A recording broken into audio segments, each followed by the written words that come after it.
একসাথে পথ চলার 11 বছর পার করে আজ সেলিব্রেশন করলাম অ্যানিভার্সারি আমাদের। তো এটা ছিল আমাদের 11তম বিবাহবার্ষিকী।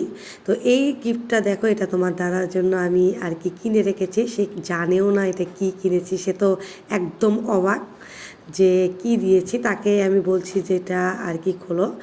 আর এই গিফটটা আমি অনলাইন থেকেই কিনে নিয়েছিলাম আগেই, তাকে গিফট করবো, আর কিন্তু গিফটটা প্যাকিং করার সময় হয়নি। তো তাকে আর কি আনবক্সিং করতে বলছিলাম। তো অবাক।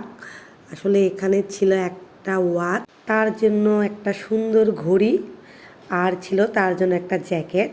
তো বাপ ছেলে মিলে আর কি গিফট আনবক্সিং করছিল। আর তার জ্যাকেটটা দেখে নাকি খুব পছন্দ হয়েছে, কারণ তার এই অ্যাশ কালারটা খুব পছন্দ, প্রায়ই দেখি। আর এই জ্যাকেটটা কিনে দেওয়ার কারণটা কী বলো তো? আমি সব সময় দেখি তোমার দাদা আমার জন্য, আমার ছেলে মেয়ের জন্য সব সময় ভালো ভালো জিনিস কিনে দেয়। মানে যেটা আমরা আর কি চাই সেটাই সে আমাদের জন্য কিনে এনে দেয়, কিন্তু নিজের জন্য কখনোই কোনো ভালো জিনিস কেনে না। মানে একটা দিয়েই সারা জীবন পার করে দিতে পারে এমন। তো এই জন্য আমি ভাবলাম তার কিছু প্রয়োজনীয় জিনিস তাকে আমি গিফট করি। যেরকম একটা হাত ঘড়ি তার খুবই প্রয়োজন ছিল, সে তো নিজে কিনবে না, এই জন্য আমি তাকে দিলাম। আর একটা জ্যাকেট। কেমন লাগলো গিফটটা জানিও। আর তোমার দাদা আমাকে কি দিয়েছে বলো তো? এটাও কিন্তু আমার খুব প্রয়োজনীয়। আসলে আমার কানের দুলটা ভেঙে গিয়েছিল, তো আমি অবাকই হয়ে গিয়েছি যে এই স্পেশাল দিনে সে তা আমাকে এই স্বর্ণের কানের দুলটা দিবে। একদম আমিও খুশি, আমারও এটা খুব প্রয়োজন ছিল, তাই তোমার দাদাকে থ্যাংক ইউ বলে দিলাম। দুইজনেরই সবগুলো প্রয়োজন ছিল, তার জ্যাকেট, ওয়াচ প্রয়োজন ছিল, আমারও কানের দুলটা। তো যাই হোক, আমরা দুজনের গিফট দেওয়ার পর্বগুলো পার করে দিলাম। আসলে গিফট না দিলে অ্যানিভার্সারি সাজে না, বার্থডেও সাজে না, গিফট তো দিতেই হবে, তাই না?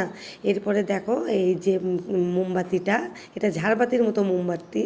তো এই মোমবাতিটা জ্বালিয়ে আমরা আর কি অ্যানিভার্সারি পালন করছিলাম। এরপরে কেক কাটাকাটির পর্ব। আর এখানে ক্যামেরাম্যান ছিল আমার মেয়ে কিন্তু ভালো ছবি আর ভিডিও করতে পারে। আর না করেই উপায় কি বলো, আমার সব ভিডিওগুলো তো মেয়েই করে দেয়, আমি বেশি করি, কিন্তু ওকেও মাঝে মাঝে আর কি ক্যামেরাম্যান বানিয়ে দিই। তো যাই হোক, যেহেতু আমাদের দুজনের স্পেশাল দিন ছিল, এই জন্য বাচ্চাদের ভিডিওতে আনি নাই, ওরা শুধু এনজয় করছিল। আর যাই হোক, এই কেকটা ছিল আমাদের বগুড়া স্পেশাল শ্যামলির কেক, কিন্তু আসলে অসম্ভব মজা খেতে। আর এখন তোমার দাদা আমাকে কেক খাইয়ে দিচ্ছে, আমিও তাকে কেক খাইয়ে দিব। তো যাই হোক, তোমাদের মাঝে ছোট্ট একটা ভিডিও শেয়ার করলাম। ভিডিওটি কেমন লাগলো জানিও, আর আমাদের দুজনের জন্য আশীর্বাদ করো যেন সারা জীবন একসাথে থাকতে পারি আমরা। সবাই ভালো থাকো, টাটা, বিদায়।